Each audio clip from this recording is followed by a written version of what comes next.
Tribunal de Medellín en sentencia de Ramiro Cuco Banoy Murillo por masacre del Aro.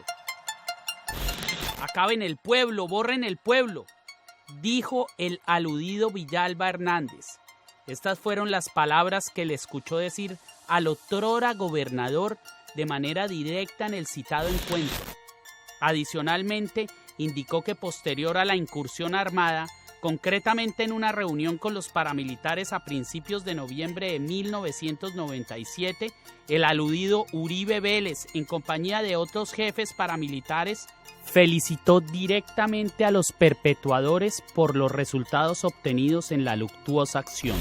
Tribunal de Justicia y Paz de Medellín por masacres del Aro y La Granja.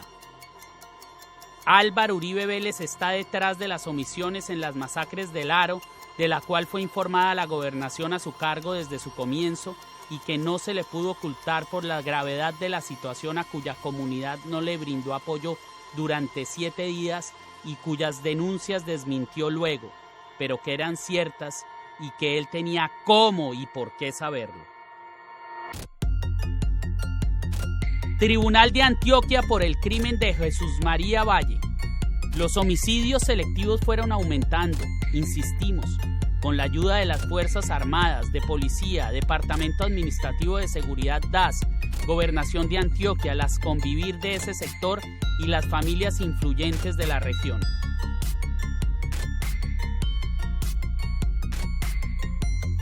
Sala de Justicia y Paz, Tribunal Superior de Medellín. Se ordenará expedir copias para investigarlo por promover, auspiciar y apoyar grupos paramilitares y a las convivir asociadas o vinculadas con ellos y o concretarse con estos, no solo como gobernador de Antioquia, sino después de su gobernación y en su condición de presidente de la República. Sentencia Sala de Justicia y Paz, Tribunal Superior de Medellín. Los grupos paramilitares fueron frutos de una política de Estado. El nombre del expresidente Álvaro Uribe Vélez aparece vinculado en este texto en muchos pasajes y eventos relacionados con el origen y la expansión de los grupos paramilitares y los graves hechos cometidos por estos. De la justicia secreta, de los jueces policías secretos, de los jueces sin rostro policías, de los testigos comprados y pagados, esa no es justicia y esa no me merece el más mínimo respeto. Porque es una justicia urdida por sectores del ejército, no, ultraderechistas, anticomunistas a morir. Y naturalmente que en esa justicia yo no creo. Más que un político, Manuel Cepeda Vargas era un soñador con ganas de transformar el mundo en algo mejor. Era un académico que creía en la fuerza de sus ideas, a las que no paró nunca de sacarles brillo. Su vida estaba dedicada a la lectura incansable de profundas doctrinas jurídicas y filosóficas y a afilar las letras en el ejercicio de su labor periodística.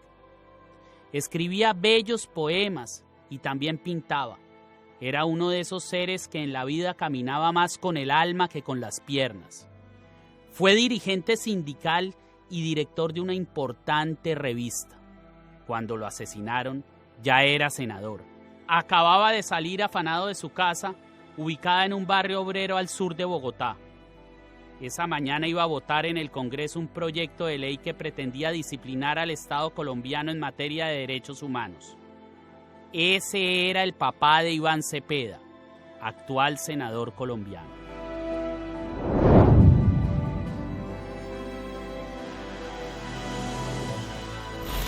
Alberto Uribe Sierra le decían Don Alberto. Era un mafioso dicharachero y parrandero, criador de caballos y hacendado multimillonario que de vender retazos de tela de la noche a la mañana pasó a comprar extensos terrenos que se juntaban con el horizonte y tantas cabezas de ganado que parecían abejas de colmenar. Tenía muchas camionetas blindadas, carros de lujo, yates, avionetas y helicópteros. Solía pasearse por los pueblos montado en sus bestias sin determinar a los campesinos que lo saludaban agachando la cabeza con temor y reverencia. Traficaba con armas, coca y aeronaves. Era amigo de los más peligrosos capos que ponían a su nombre todas esas propiedades que no eran de él. Al cartel de Medellín, Don Alberto siempre le sirvió de testaferro y lavadero. Un comando de las guerrillas marxistas que le había echado un mafioso encima por haberle robado unos kilos de coca, lo asesina el 14 de junio de 1983. Muere avaliado al rato de haberse bajado de su helicóptero en aquel territorio en el que se destripaban y cocinaban vivas cientos de personas.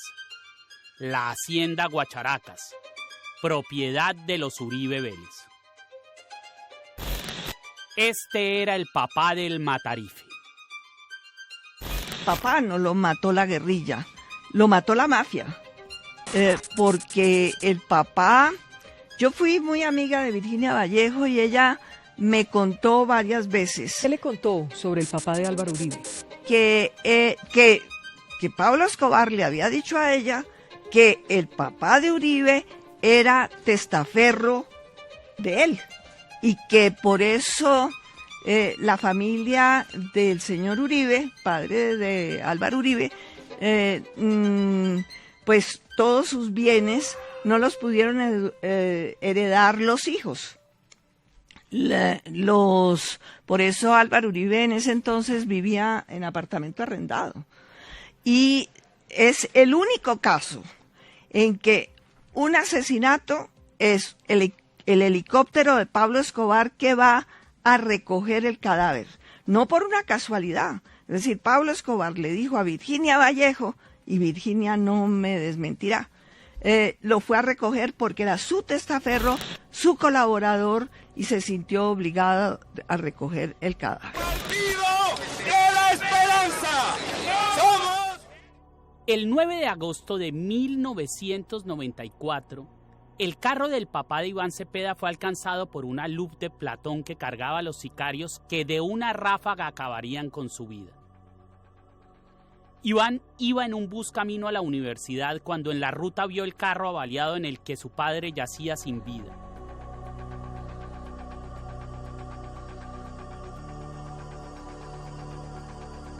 Mi papá había denunciado con insistencia desde el año pasado que era víctima del Partido Comunista y la Unión Patriótica de un plan que se llama Plan Golpe de Gracia, que estaba de alguna manera diseñado desde la alta cúpula militar. Así lo denunció él y lo supo el presidente Gaviria, lo supo el ministro de Defensa, lo supo el fiscal general de la Nación. Parece que no tomaron ninguna medida porque hoy asistimos a este asesinato tan horroroso.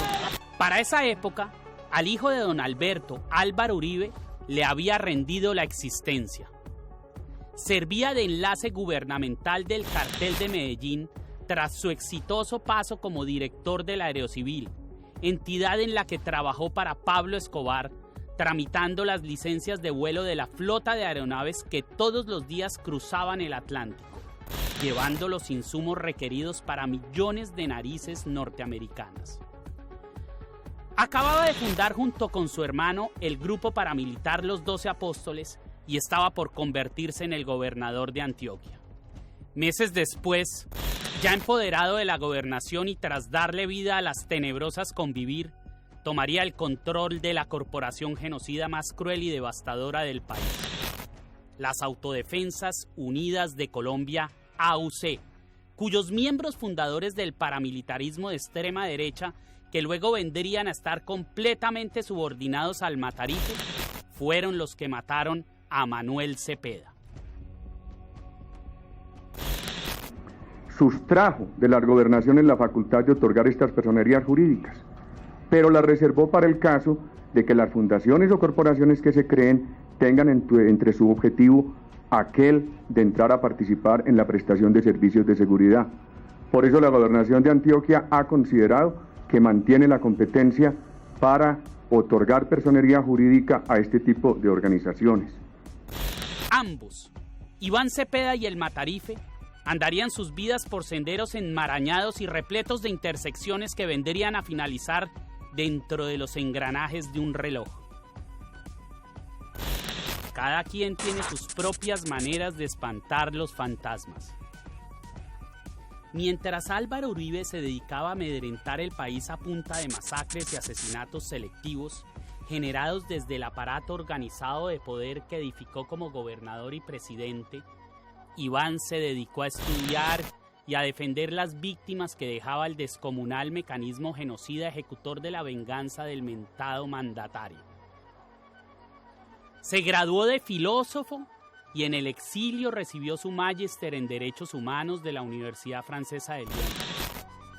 Fundó el Movimiento Nacional de Víctimas de Crímenes de Estado y regresó al país para llegar a donde lo había previsto el destino.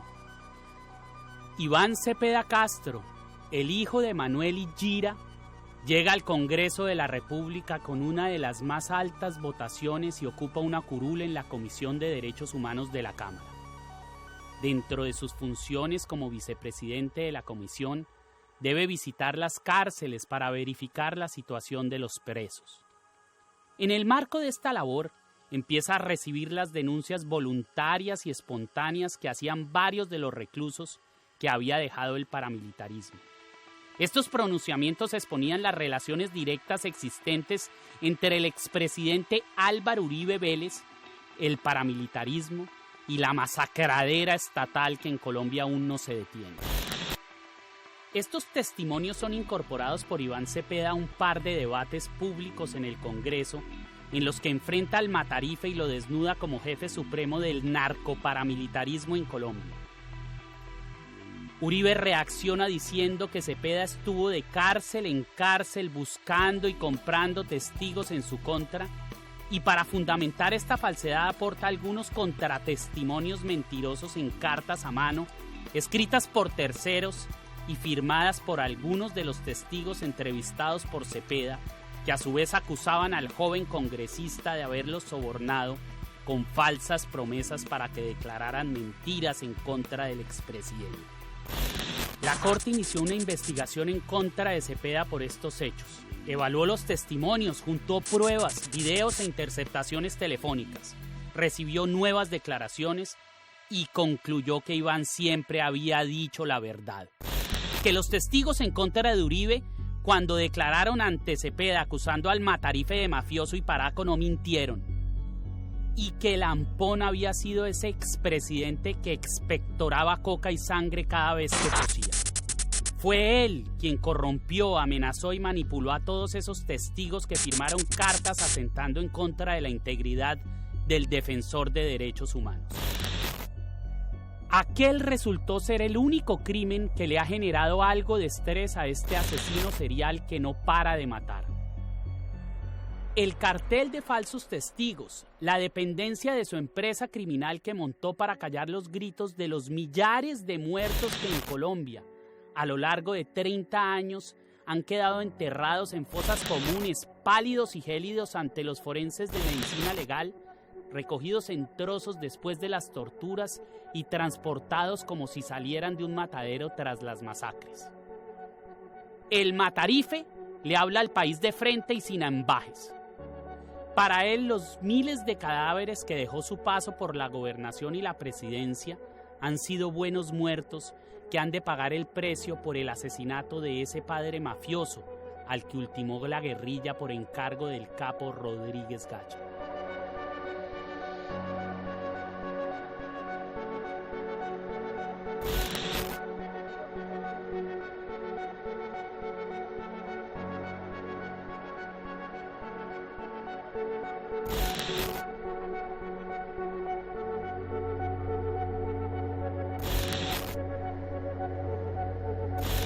Los abogados que obedecen sus órdenes son piezas esenciales del aparato organizado de poder cimentado en el Estado colombiano. Ellos son como él, espontáneos y sinvergüenzas. Se hacen llamar abogánsters.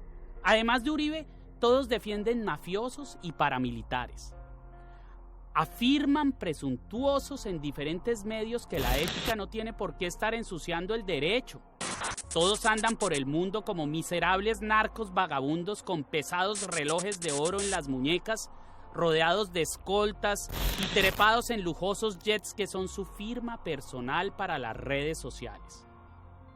En realidad no son abogados, sino mandaderos del Matarife que se caracterizan por comprar declaraciones, funcionarios y jueces.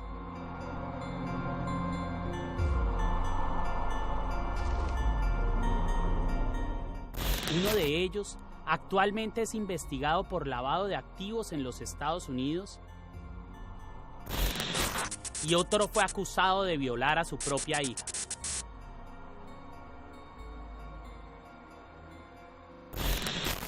Ah, y está Diego Cadena. Cadena, de entre toda la jauría, es quien está doctorado en el arte de corromper testigos. Los tuerce en Colombia y Estados Unidos, país en el que ha vivido. Allá tiene empresas, propiedades y mantiene intensas relaciones profesionales y de amistad con varios agentes de la DEA y funcionarios del Departamento de Estado. No por nada Cadena ha sido el condimento secreto de Álvaro Uribe en Norteamérica. No solo para conseguir las declaraciones falsas de varios narcoparamilitares extraditados, sino también para lograr que el gobierno norteamericano no colabore con la Corte Suprema y con la justicia colombiana al negarle la comparecencia virtual a varios declarantes presos requeridos por las autoridades colombianas. La injerencia del gobierno republicano de Donald Trump en los procesos de Álvaro Uribe fue abierta y descarada. Los más de 200 expedientes en contra de Álvaro Uribe en Colombia por masacres, homicidios, fraudes procesales y concierto para delinquir, entre otros graves delitos, están plagados de falsos testigos. El proceso que cursaba en la corte específicamente por el hecho de haber constituido una dependencia de su empresa criminal es solo la punta de un inmenso iceberg que se empieza a descongelar. Duele como colombiano que muchos de los que han lacerado al país con barbarie se defiendan en libertad o inclusive tengan garantizado jamás ir a prisión. El cartel de falsos testigos del expresidente Uribe está operado por fiscales, jueces, magistrados, ministros, abogados, cientos de empleados judiciales, empleados del Congreso, senadores y representantes a la Cámara, concejales, alcaldes y en general cuanto cargo de elección popular exista en el país, así como la ralea más densa y espesa de delincuentes de la cual hace parte muchos de sus amigos paramilitares y mafiosos presos, de tal forma que no alcanzaría el corcho ni el tiempo para estirar los hilos de todos los procesos que el Matarife tiene abiertos y que juntarían todas las voces mentirosas que cacarean en ellos. Observemos de cerca el único de los procesos que hasta el momento le ha traído problemas a Álvaro Uribe ante la justicia colombiana. Justicia que no es más que una masoquista amordazada y disciplinada a la que el Matarife le da rejo. Me refiero a la telaraña que se empezó a tejer cuando Cepeda expuso las verdades del expresidente en el Congreso y Uribe se defendió armado de mentiras. Carlos Enrique Vélez, a quien le dicen Víctor, habrá de estar tras las rejas más de una década por haber hecho parte del bloque Cacique Pipintá, el bloque paramilitar que inició como una sucursal del sangriento bloque Metro. Pipintá estaba comandado por Pablo Hernán Sierra, uno de los paramilitares que más verdades le ha cantado en la cara al Matarife y que ha hecho públicos los tratos y relaciones que Uribe tuvo con él y con los demás actores de la violencia paramilitar en Colombia.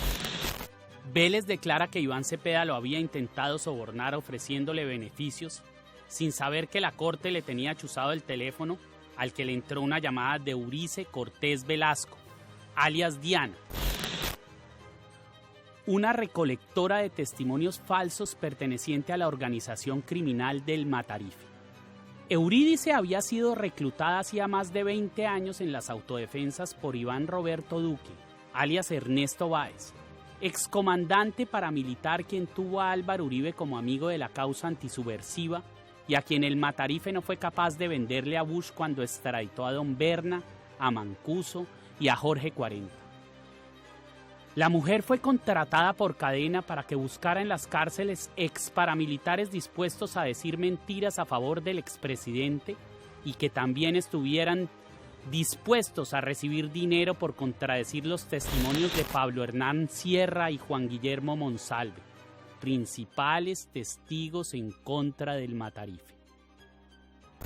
Más cerca de nosotros vemos hace algunos días a alias Víctor, el ex paramilitar Carlos Enrique Vélez, que dice que está cansado de repetir siempre lo mismo, que el ex abogado de Álvaro Uribe, Diego Cadena, le prometió 200 millones de pesos para él y para otros, para declarar en contra de Iván Cepeda, para declarar en contra de Pablo Hernán Sierra, que había declarado contra los hermanos Uribe. Él dice que solamente recibió 50 millones de pesos y en una grabación que pudimos escuchar de Blue Radio y del Espectador, escuchamos a Diego Cadena que habla de ayudas humanitarias.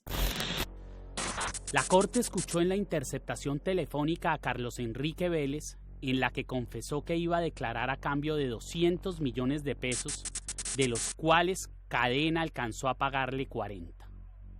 Por medio de Samuel, que era el abogado en ese entonces del frente de nosotros, él hablaba mucho con Mario Uribe. Entonces ahí Andel viene y me ofrece una plata. Con Iván Cepeda yo nunca he hablado, él tenía una entrevista con ellos. Que prácticamente lo que ellos buscaron fue desacreditar más que todo era a Iván Cepeda. Yo es que la carta la escribió fue Diego, yo la firmé y le coloqué hueso. Ellos me daban esos pagos, me regalaron a un reloj que supuestamente me lo había mandado el doctor Álvaro Uribe. Eso fue lo que me dijo Diego. Confrontando este falso testigo, aceptó que Cadena le había pagado por hundir a Cepeda. Cadena, al quedar evidenciados los pagos, dijo que lo había hecho por razones humanitarias. Posteriormente, aseguró que Vélez lo estaba extorsionando, pero que no lo denunció porque le tenía miedo. Carlos Enrique Vélez y alias Diana fueron las voces cantantes de un coro de testigos comprados en contra de Cepeda que fueron a parar a la corte. Me refiero a los testimonios de Fauner José Barahona, alias Racumín, Máximo Cuesta Valencia, alias Sinaí, John Jairo Cárdenas, alias Fosforito, Elmo José Mármol Torregrosa, alias Poli, y Giovanni Cavavit, fueron recaudados por Cadena y aportados por la defensa de Álvaro Uribe Vélez al recurso de reposición ante la Corte.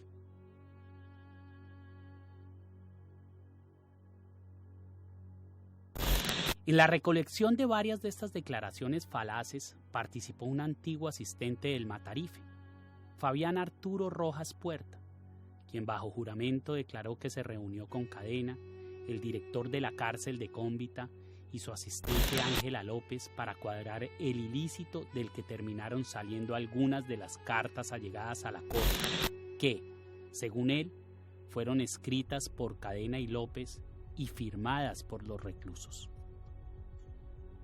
Rojas, este ex empleado del Matarife que terminó por abrir la boca y culminó su declaración señalando a la mano derecha de Uribe, Claudia Calla Daza, la misma que usó el expresidente para comprarle las elecciones a Duque con la mafia costeña, como el engranaje de toda la empresa criminal de la fábrica de falsedades.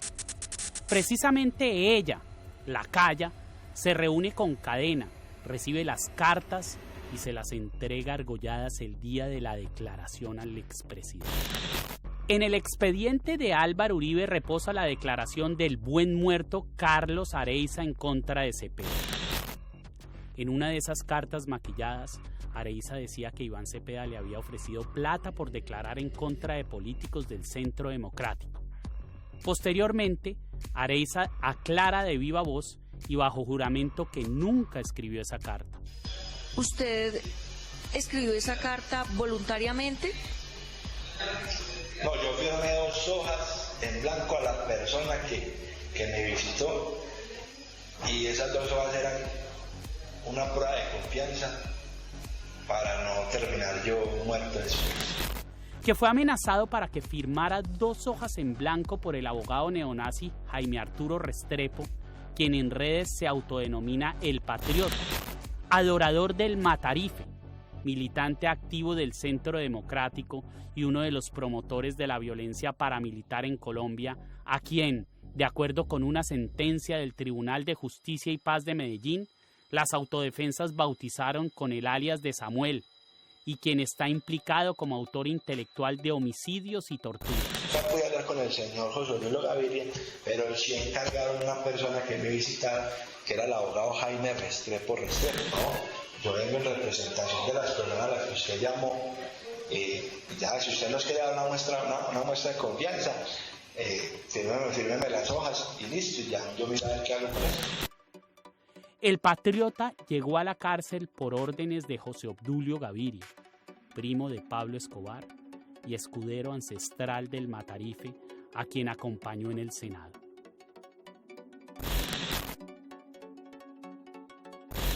Cadena aportó testigos para varios casos más en los que está implicado Álvaro Uribe, como el ex paramilitar Gordolindo, en el proceso que cursa en contra de su hermano Santiago por la conformación del grupo paramilitar Los 12 Apóstoles, en el que el nombre de los 2 hermanos sale a relucir. También está el testimonio de Hilda Esther Niño Farfán, fiscal relacionada con el paramilitarismo, a quien otra interceptación expone como una más del abanico de testigos que declara a favor de Santiago y Álvaro Uribe, a cambio de que la saquen de la cárcel y la trasladen al hotel de la Escuela de Caballería, donde, arropados con sábanas de seda y servidos por meseros, purgan las penas los peores delincuentes de cuello blanco del país. Allí, en efecto, va a terminar esta fiscal corrupta y aceitada por los esbirros del uribismo. Diego Cadena, en su labor de recolección de declaraciones en contra de Iván Cepeda que hicieran bulto en el expediente del expresidente Uribe, brinca de cárcel en cárcel. Algunos testigos ceden a sus ofrecimientos, otros a sus amenazas y hostigamientos, y otros no se dejan amedrentar. Se niegan a contradecir sus propias declaraciones en las que han implicado al Matarife. Entre ellos está Monsalve, Juan Guillermo, el hijo de Óscar, el cuidandero de Guacharacas.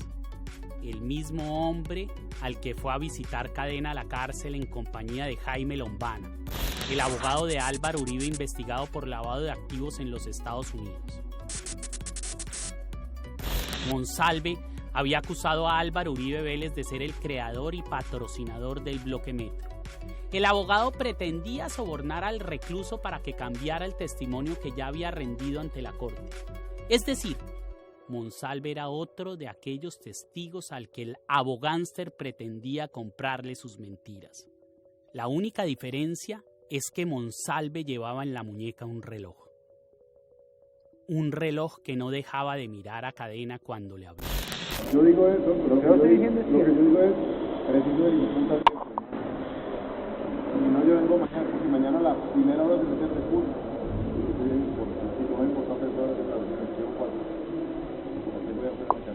Yo me enteré por un abogado, por uno de los abogados de Operación Jaque, me enteré que un cliente de él tenía una filmación que había hecho con un reloj y me contó lo que había filmado, me entregó la documentación de eso y yo lo publiqué. Y publiqué incluso después los intentos de la persecución y los intentos de asesinar a la esposa de Monsalve. Y a partir de eso, bueno, eso sí fue también otra vez escandaloso y amenazas, en fin. Ahí fue Uribe con Cadena, con este tipo Lombana, Jaime Lombana, el abogado de Uribe, Jaime Lombana, tratando de torcer criminalmente, como a los criminales que son, a este tipo, y no lograron torcerlo. Después, cuando la Corte Suprema de Justicia le dictó autodetención a Uribe, ese auto tiene más de 500 páginas. Y mi título de periodista y mi único premio de periodismo en 45 años de ejercicio de la profesión es ese auto. Ahí en casi 60 veces la Corte, derivado de las grabaciones que le hizo a todos estos criminales, a los teléfonos, demostró lo valiosísimo que fue mi trabajo y el terror en que esta banda criminal andaba a raíz de lo que yo publiqué.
Que no mueran los soldaditos, que no mueran los labriegos, que puedan sentarse a las orillas de sus casas como esas familias dominicales que nos miraban cuando nos acercábamos al aeropuerto, cuando vimos que los campesinos asesinados se habían convertido en árboles frondosos entre cuyas ramas volaban pájaros.